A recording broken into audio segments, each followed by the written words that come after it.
देखे यिर्मयाह नबी रो रहा था और यहूदा से भीख मांग रहा था। इसराइल यहाँ पहले ही तकसीम हो चुका था, इसलिए वहाँ सिर्फ यहूदा की बादशाही बाकी रह गई थी। जब से बाकी तबाह हो गए थे, वो कह रहा था कि नबूकदनजर बादशाह कैसे इन्हें कैद में डालने के लिए आएगा।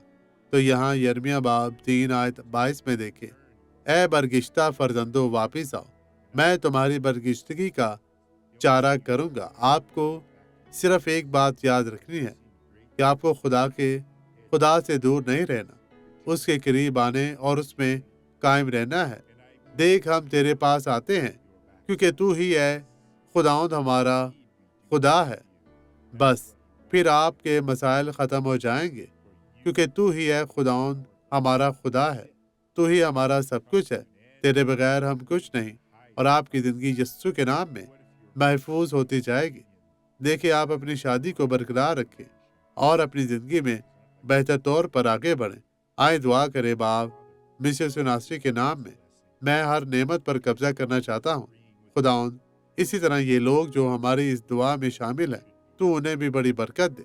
उन्हें छू पाक साफ और मसा कर, अपने पाक फरिश्ते उनकी राहों में मुकर्रर कर, ताकि हर तरह की बदी, कमजोरी, बीमारी उनकी जिंदगी से जाती रहे।